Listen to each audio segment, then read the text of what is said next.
a lull before the storm as Gujarat votes tomorrow. Will Saurashtra stop Modi's juggernaut? Can a Patel rebellion breach the saffron fort? Or will the Modi magic weave wonders again? The Sabarmati showdown takes center stage tonight.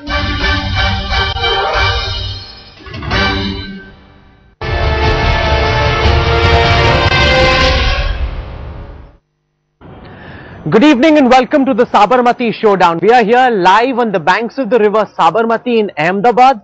This is what Narendra Modi projects as one of his showcase development projects.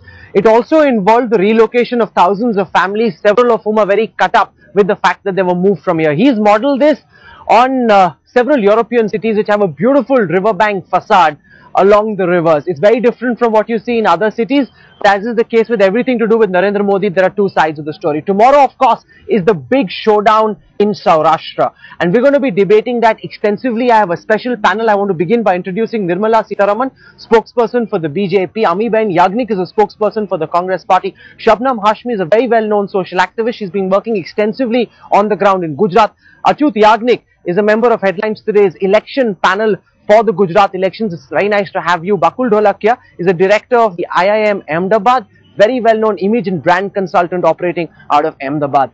The question that will determine the tally that Narendra Modi ends up with is the impact that Keshubhai Patel will have in Saurashtra. Keshubhai Patel is the party patriarch.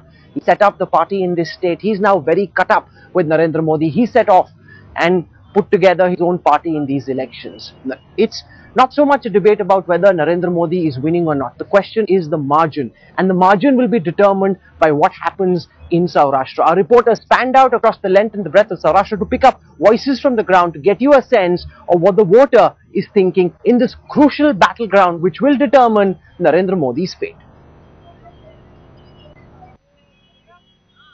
Headlines Today is travelling through what has been a BJP stronghold for close to 2 decades. 43 of the 59 seats in 2007 landed in Modi's account in Saurashtra and Kutch. But the very man who made Saurashtra a formidable bastion for the BJP is up in arms against Modi this time. Will Keshubhai Patel's Gujarat Parivartan party make Narendra Modi bite the dust in Saurashtra?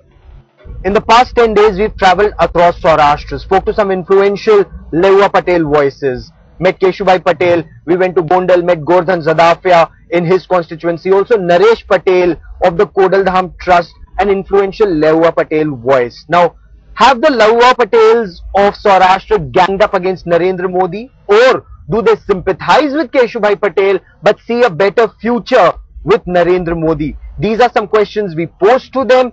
Is this about politics of development or politics of caste? Saurashtra को भी नहीं मिला, किसी को भी कुछ नहीं मिला. So there is no question of Narendra Modi being repeating this time.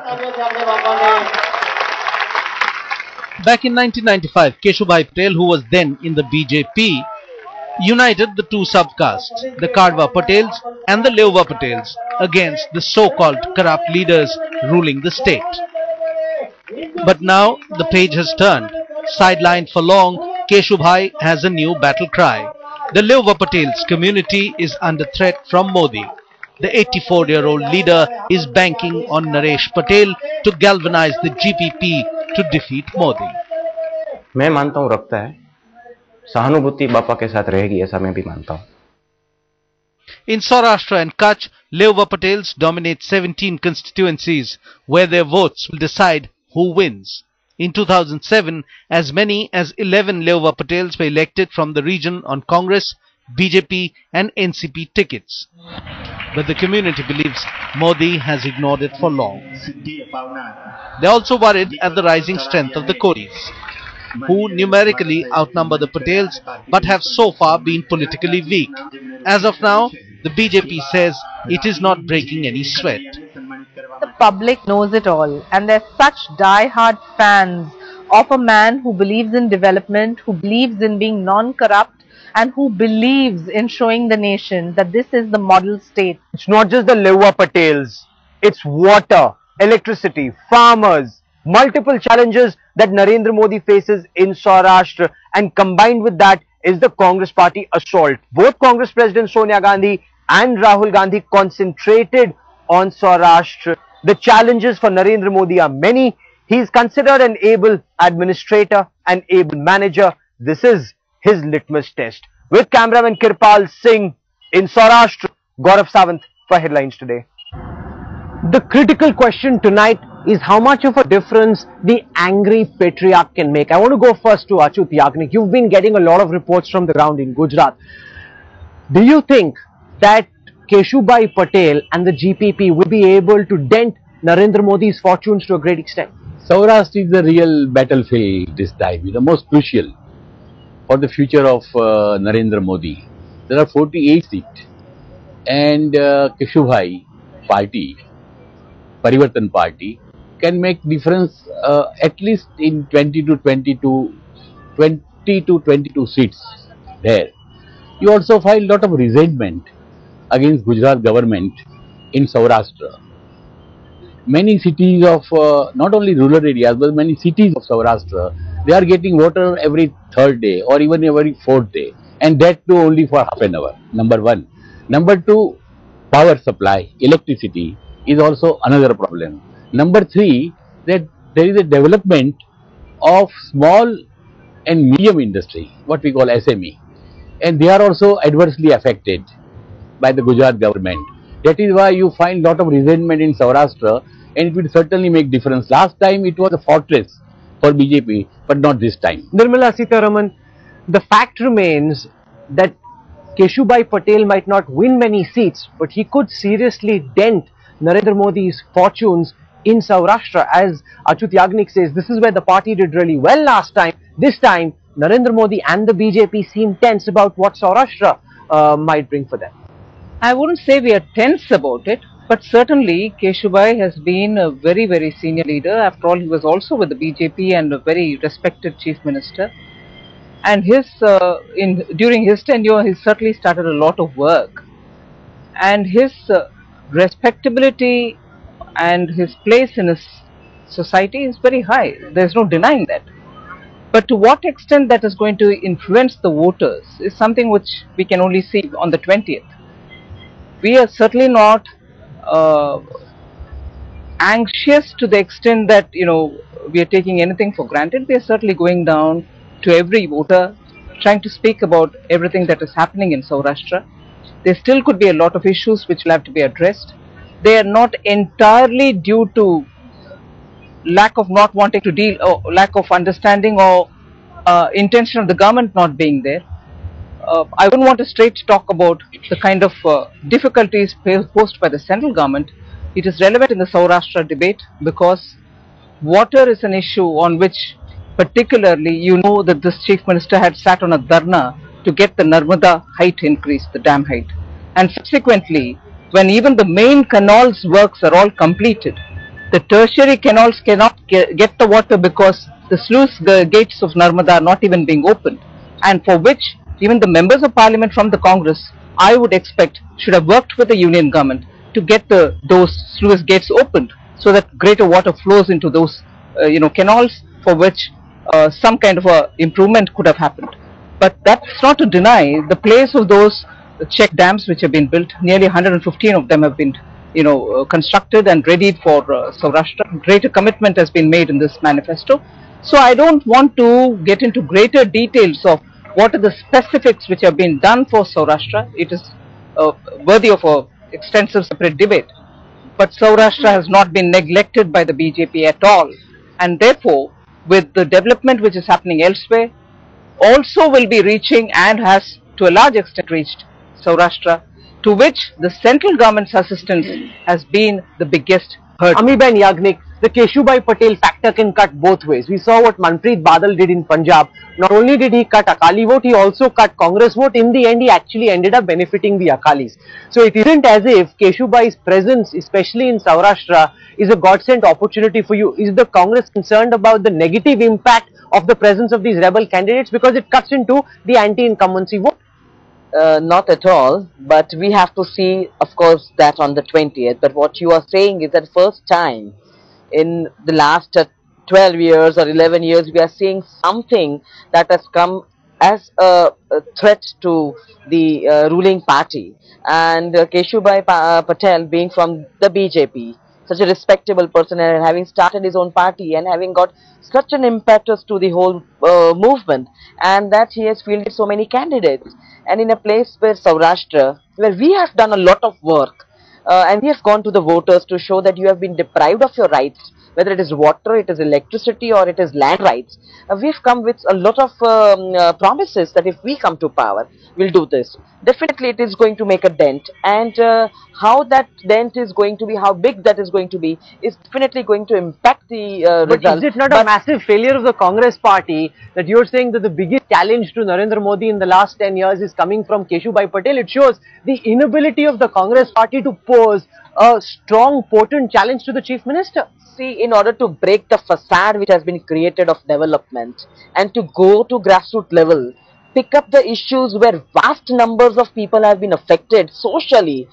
For example, 10 lakh farmers have not got electricity connections. To get this information out from a government machinery which doesn't cooperate at all, even on a minor application of RTI, to do all this ground level work, it has taken some time for the Congress. And when it has come with such a thumping canvas with so many muddas like 12 points, that we are going to give you, see that you get uninterrupted power to those farmers. We are going to get you water from the Narmada Dam, where the canals and sub-minor canals have not been constructed in the last 10 years, to bring this to the table and to show to the voters that these are the rights you have been deprived of. We have definitely done a very good job, and we are going to be very positive. We are going to be we have told the voters, and they have definitely understood what they are deprived of. Shabnam Hashmi, the fact that Narendra Modi couldn't contain the resentment of Keshubhai Patel, the fact that the VHP and the RSS, members of the extended Sangh Parivar, are also unhappy, does that reflect to you a problem with the Chief Minister's ability to carry different interests with him? You know, he's so focused in terms of what he wants and doesn't want that he's not able to carry different interests, and that could impact the BJP's fortunes. I don't think it is called being focused. What Narendra Modi does is being totally a dictator, and he does not allow any space to anyone else, be it his own party. And I think a very important fact that is not talked about much is the fact that the assembly here on an average meets only for 30 days in a year, and even the legislators of BJP themselves do not have a space to talk about what they want to or fight for the issues of the people if they want to. But it is not only his dictatorial style. There are a lot of other issues, as Achut Bhai has already mentioned, that the fact that the balloon of the development has finally burst in Gujarat. And it is not only the Keshubhai factor or other factors. It is a fact that the government has not delivered. It has only shown certain figures. It has shown that so many MOUs have been signed, but they have not been implemented on the ground. You don't need an ordinary poor man to know from the figures or from the television screens that development has happened or not, because they experience it every day, every single day they experience it. I mean, I have traveled in the last 6 months all over Saurashtra, in fact all over Gujarat, and I'm appalled at the kind of misery in which the people are living in Gujarat. You're saying he's acting in a dictatorial fashion. That's a criticism that Narendra Modi faces often. The fact that Keshubhai Patel is out in the field in the first phase, canvassing against the BJP, does it not reflect the inability of Narendra Modi to carry different interests with him? With him, it's always either his way or the highway, Ms. Sitaram. I'm not sure if all these inferences being drawn by everybody who's speaking about it are based on their experiences. There is quite a lot of, hype and also impression building which is happening outside of people who are in the governance. Do you think it's possible to carry on with a state with 2/3 majority if you're not going to be talking to people, consulting people, bringing people from all kinds of domains to work? Is it possible to govern? I mean, I find this very close-minded. I'm not trying to, personalize this kind of a comment, but I think it's a very close-minded inference where you have nothing else to attack the government, nothing else to attack the chief minister with, except to say, oh, he is governed or he is very arrogant. Is it possible in a elected democracy, legislative democracy, to go on with 1.1%'s agenda? It's impossible. There are members from the Congress in the Assembly who could speak, who could raise issues. Last 10 years, have we had a constructive dialogue in Gujarat? Is it possible to have this kind of a development? I'm not trying to... The assembly in functioning. You have to have the assembly functioning. And when it opens, it throws out all the opposition members. I mean, where do you have the dialogue? Where do you have the dialogue? You find the opposition party, the Congress, they are expelled time and again, entire lot. That is how they function. And he is autocratic. You find that, you hear that from the bureaucracy also, even from the media also, and also it is significant that two former chief ministers, we are only talking about Keshubai, but Suresh Mehta from Kutch, another chief minister. You hardly find any state in India where two former chief ministers and pioneer of the party, the ruling party, they are against. One. Second, what happened with the VHP? VHP is also against. Bharatiya Kisan Sangh, farmers body, they are also against. So there is in a way within BJP and Sangh Parivar, what you find is a civil war going on. You're saying it's a civil war, the opposition comes from within, Nirmala. No, I'm sorry. This debate is about the internal politics of BJP. There isn't one, but those which are being generated about the feud of within the BJP and so on. Or are we talking about issues related to this election? Are we talking about the way in which this government is functioning? If it is that, yes, there is a sense in talking about it. What about the Congress party, where quite a lot of such things might happen? Any other party? But if you're trying to personalize the campaign and say it is only Modi and therefore nobody, I would certainly engage with you all. But if the debate is not about the development, because I'm concerned here that we are evading the issue.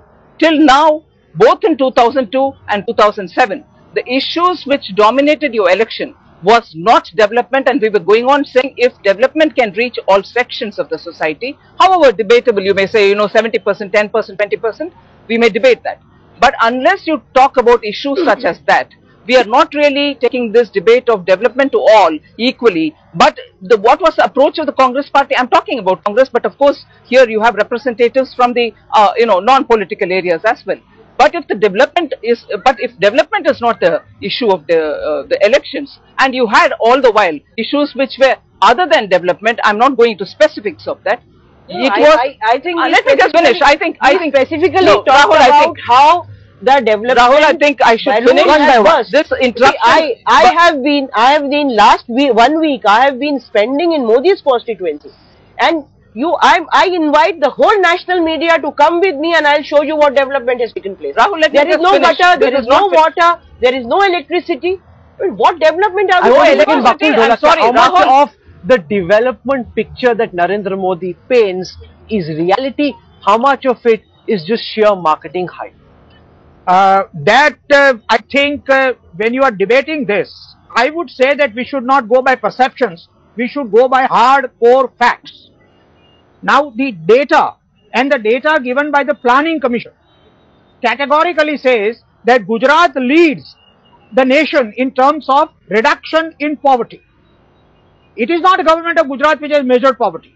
It is not government of Gujarat which has defined the criteria.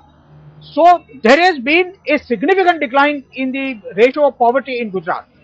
Similarly, all these social sector development issues that are being talked about, nobody realizes that the database is 2005. We are debating issues of election now. We should talk about what has happened in last 5 years. For last 5 years, there is no national comparable data on the social sector issues that we are talking about. Therefore, I think at the end of the day, the debate becomes personalized, because end of the day, you are focusing on one particular individual. Now, end of the day, what I believe, that the challenge before the people of Saurashtra is that yes, even if you have lot of failures of this particular government to deliver, people of Gujarat are smart enough to ask the question that is the alternative going to deliver that? And if so, what are the action plans? We are not talking about platitudes. We are talking about concrete action plans. If drinking water is a problem, how exactly are you promises were there. Now, you see, we are talking about Parivartan Party. That leadership governed Gujarat. The period from 98 to 2002, Gujarat's growth was the least. Gujarat GDP grew by less than 3% during that period, which combines with the 9th private plan. The growth of Gujarat has taken off after that. These are hard facts. These are not the data generated by Gujarat. No, but the point that you're making, and I want to put that out to Shabnam Hashmi. Rahul, I'm not talking of facts. I'm talking of my experience, not of 2005. The last 1 week, I invite you to come with me to Marinagar. People who would argue on behalf of Narendra Modi would contest this by saying, Ms. Hashmi, that there are some people who formed an opinion about the Gujarat Chief Minister, and no matter what he does on the ground, no matter how much things change, how much development he carries out, people will view him from the prism of their hatred. People view him from the prism of what they think about him. That is what is happening on both the sides. I'm saying I have been in Marinagar constituency last 1 week. I'm not talking of 2005. Come with me. I'm inviting everyone to come with me. I'll show you what development has taken place. Rahul, Marinagar is not Marinagar ward. Marinagar has many wards. Come and see how poor people are living. Let's for a moment. And a major chunk of his constituency. Nirmala Sitharaman, let's for example look at where we are right now. This is the very famous Sabarmati river bank. You know, it's really pretty. But it also involved the relocation, some would say forcible relocation of thousands of families who contested this very bitterly. People would say, okay, even where there's development, there's a huge cluster of people who feel that the development has completely left them on the side, that it hasn't touched them, that there are rich people who are getting richer, the poorer is not seeing their lot improve. No, I think it is very well to speak on those grounds, and there are committees which are sitting here to get the maximum benefit to be given for people who are people who will have to be rehabilitated. But what I want to go back to, which I periodically see, that whenever I am trying to give the answers, I am being interrupted. But I think that is my turn has to be completed, and therefore I will take this position. If you look at the kind of indices, as the professor has rightly said, if you're looking at old data or new data, the argument lies here is Gujarat government's data are not the ones on which we are harping on. Prime Minister's own office, the Labour Department in the Government of India, and also the Planning Commission themselves are saying that development is happening. Is it that then all of us are disputing those figures which have been given? So if you're really talking statistics, we are only depending and quoting the Union government's data. Poverty Eradication 20-point program, 10 years consistently, Gujarat has been given all the awards. Again, in the Minority Special Package program of the Prime Minister's office, which if you counterweigh it with the Sachar Committee's measurements, Gujarat is on the top. So if these are the kind of awards which Prime Minister's office themselves are giving, what are we talking about? Are we churning the data? Not at all. Very quickly before I slip into a break, Ami. Two issues I would talk about when we are talking about Saurashtra. The farmers get only few hours of power, and that too at night when they cannot work in the fields. And on the other hand, the state is selling electricity to other states from Gujarat. Second point, if water is concerned to be a necessity as far as farmer is concerned as well as drinking water is concerned, the canals are not made.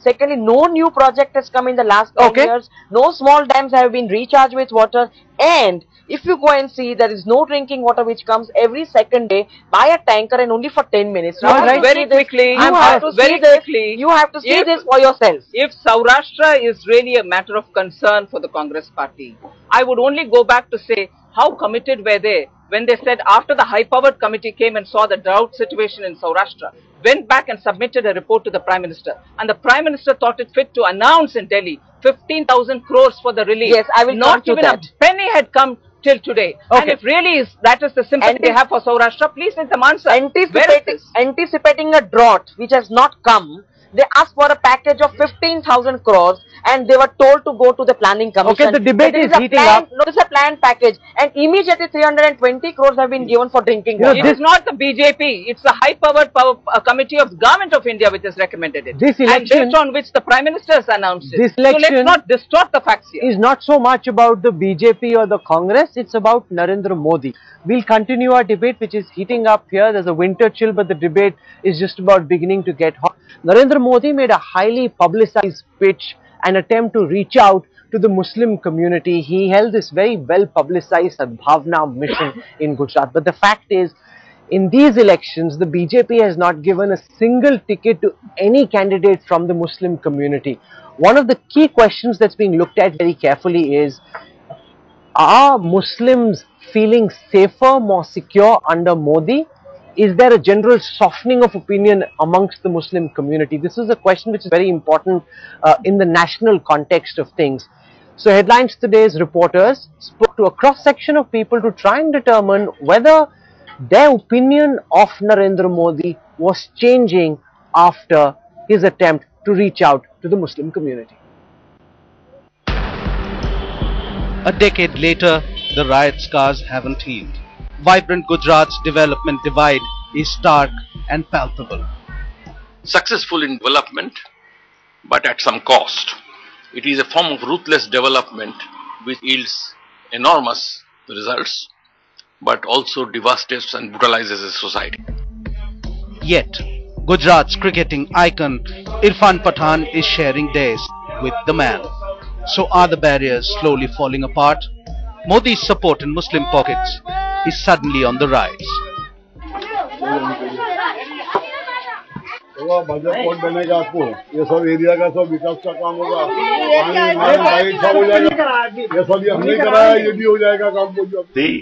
कहा मुसलमानों में उसकी whole नहीं है। नरेंद्र मोदी को साथ मिला मुसलमानों में दाऊदी वोरास के थ्रू, उनके सैयदना का उसके सपोर्ट मिल गया। Critics cried hypocrisy, called it a desperate makeover bid by Modi to power his ambitious march to Delhi. For many Muslims, nothing had changed on the ground. The ghettoization is very apparent. सरकार की तरफ से ना पानी आता है, ना gutter line नहीं, कुछ भी नहीं है यहाँ पे। क्या हम आपको बता नहीं सकते कि किस कदर हम यहाँ रह रहे हैं? कभी चीफ मिनिस्टर आते ही नहीं, वो बातें तो बड़ी करते हैं। But 10 years after the riots, many in Gujarat think it is time to move on. It is a question of survival, of plying their trade for a living. It is a question of compromise. एक अपने धमाल नहीं है, जो धंधा चलना चाहिए वो धंधा चलता है, ये सबसे बड़ी चीज है। The daily life struggle have led people in Gujarat to move on from what happened in 2002. Maybe this is the reason why, rather than talking about Hindutva, Narendra Modi is emphasizing on developmental issues. But still it will be a struggle for the party and him to wash away the stains of what happened in 2002. Sahil Joshi in Surat for Headlines Today. Does the BJP seriously believe that Muslim opinion across Gujarat is softening? Nirmala Sitharaman, do you think this outreach to the minorities that Narendra Modi has undertaken in a highly publicized fashion, has it worked according to you? Well, I think Sadbhavna seems to be interpreted in various different ways.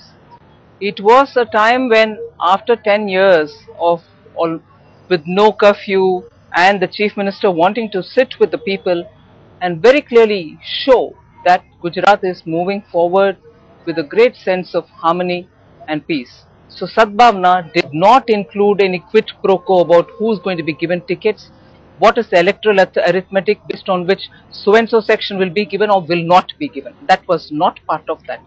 Very clearly, election and electoral arithmetic always goes on the basis of winnability.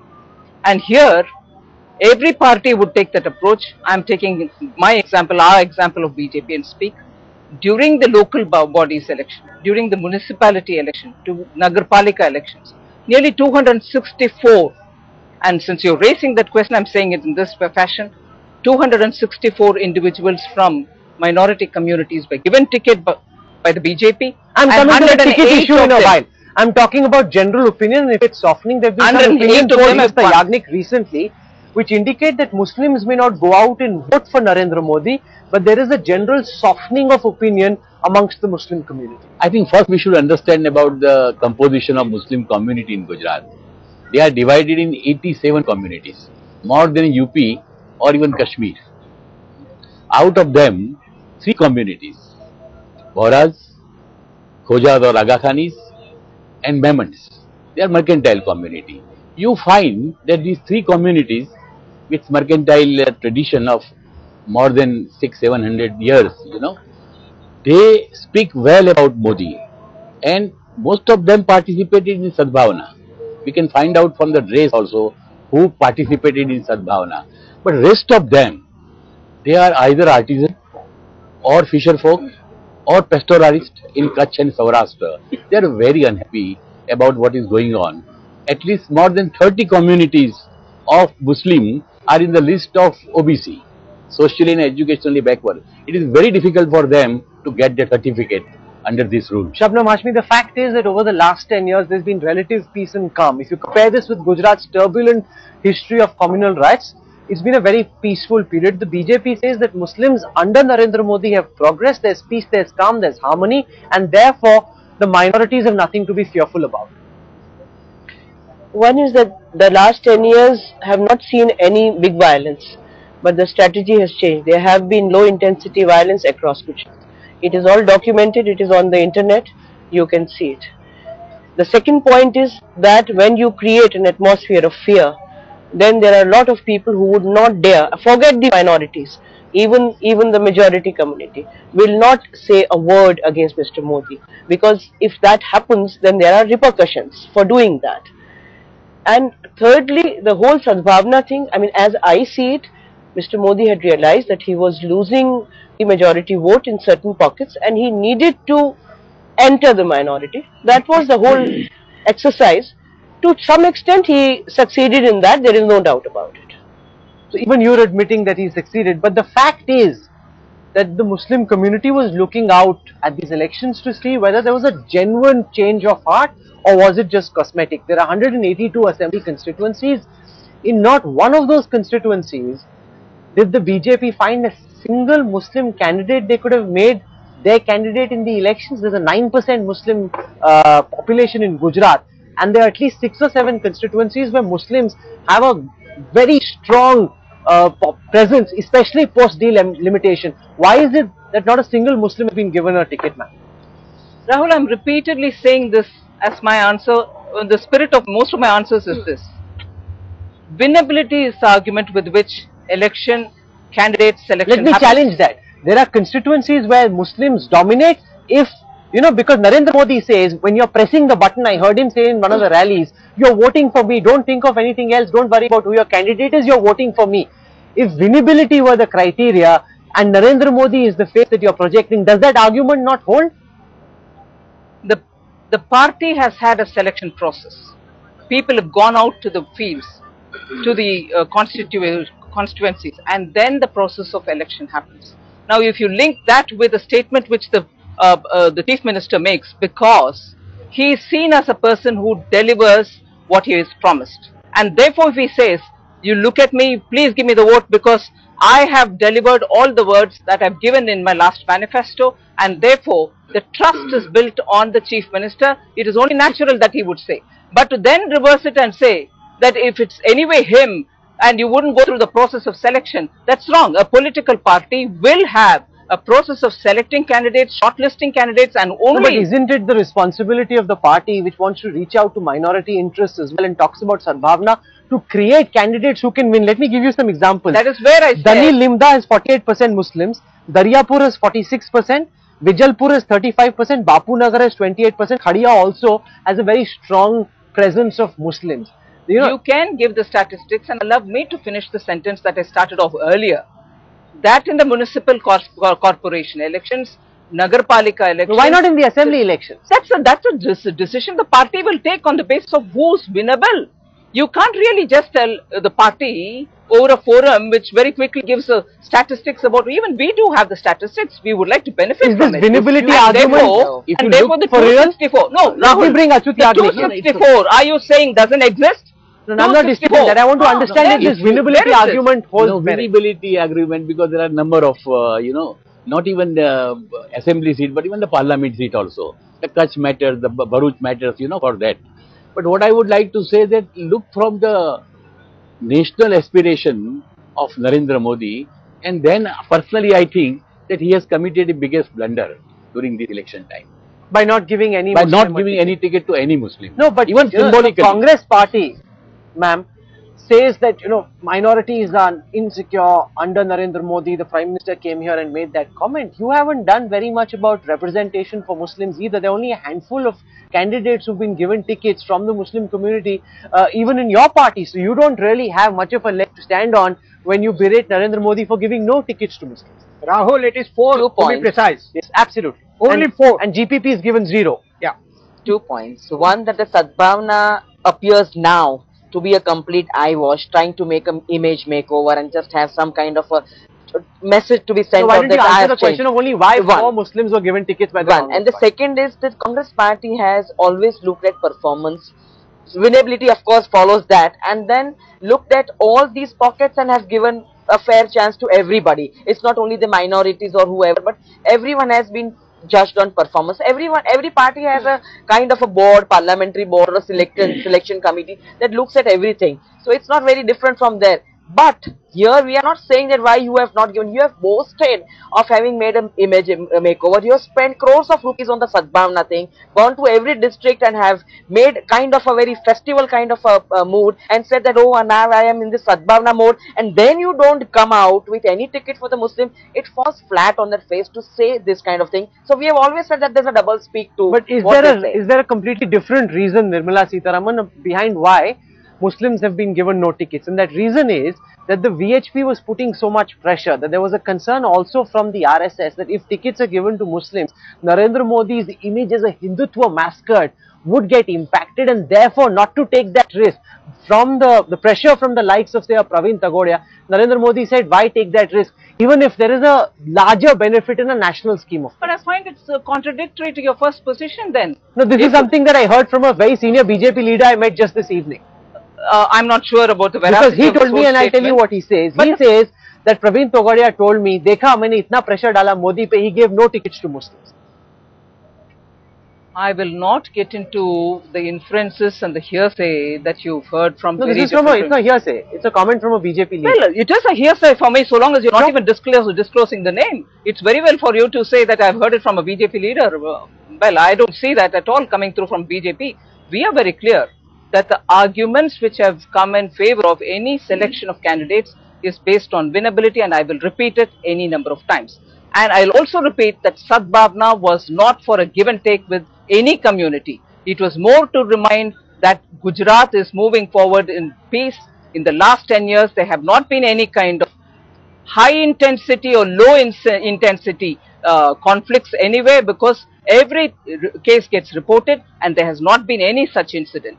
So if the Sadbhavna was held for that purpose, they cannot be, and I think it wouldn't be fair to link it up with, ticket giving. No, but Shabnam Hashmi, Narendra Modi has now boxed himself into a corner, built an image for himself as a Hindutva mascot. Do you think it gets impacted if he goes out and gives tickets to Muslims, because then his hardcore Hindu voter might think of him as somebody who is now engaging in Muslim appeasement like all other politicians?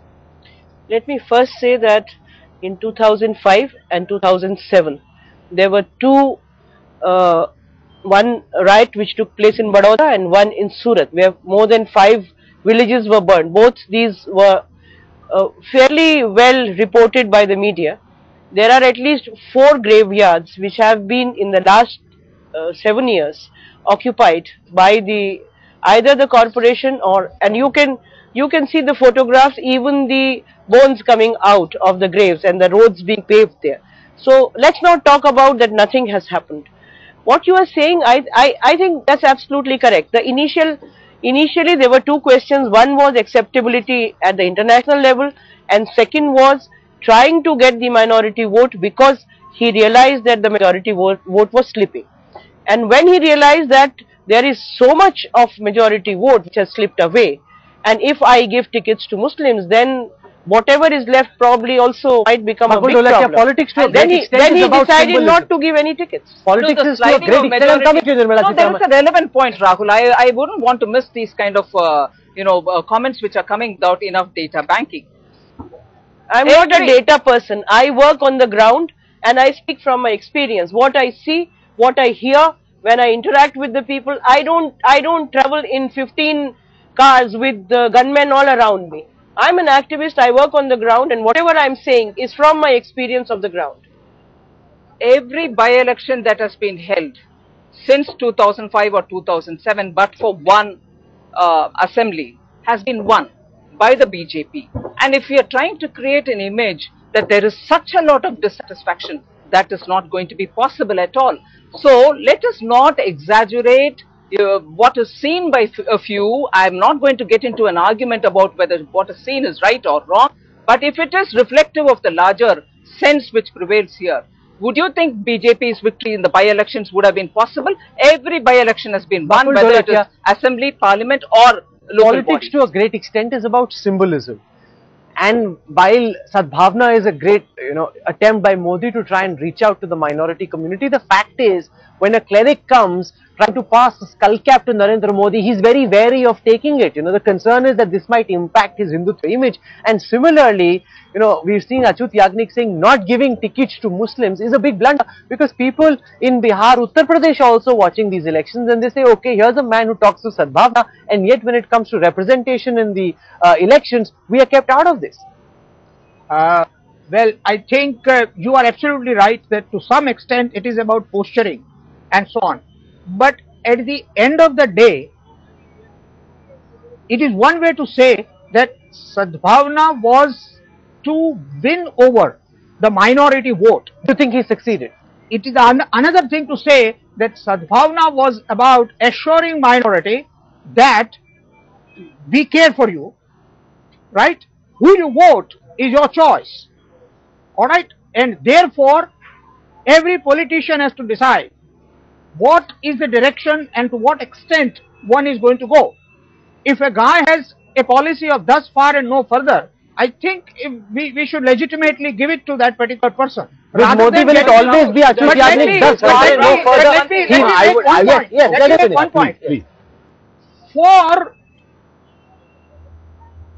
party that boasts of minority as their real strength, I was surprised, quite frankly, that only 4 seats were given to the Muslims. Mr. Yagnik, with Modi, will it always be thus far and no further?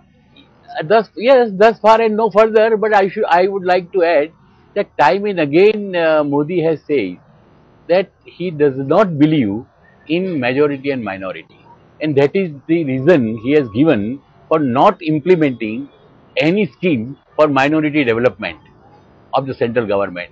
And so the students here, minority students at the school or in the colleges, they have not benefited from any central scheme because it was not implemented by this government. Rahul, that's not true, and that is why I started off by saying the Prime Minister's special package is best implemented in Gujarat. Be that as may.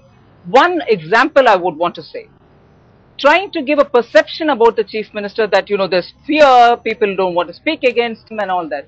I just find such arguments being posed by people who actually resent and condemn anyone who praises him from the other side. Look at the Maulvi of Devband. He was not even allowed to give his free opinion. Look at anybody else, whether it is Anna Hazare or whether it is Amitabh Bachchan who does a tourism thing. No, you can't really be seen working with the Chief Minister or praising. Today it was Irfan Pathan. Where does that come? Where does that kind of a psychosis come? In condemning everybody who wants to give a helping hand for the development of Gujarat. Today it was Irfan Pathan, the left-arm pace bowler, came and shared a dice with Modi. Do you think bit by bit, by and by, opinion is actually softening? They might not vote for him, but do they hate him as much as they hated him earlier? I think you have to look at it from the incident perspective. And a single incident cannot just say that the stand is softened or all that. The not giving of ticket to a single minority person, 182, and then just one of these incidents to see that the whole thing is kind of diluted will not work. And I think you should not even compare these kind of two issues. But there are at least, Shabnam Hashmi, some people, even if they are from the mercantile community, amongst the Muslims who are coming out and saying that he hasn't done a bad job, they actually like him. Do you think that that is a gradual softening of opinion with larger ramifications for the national electoral context? Let me tell you very frankly, there is a fear psychosis among the minority, and particularly with those community who are mercantile interest.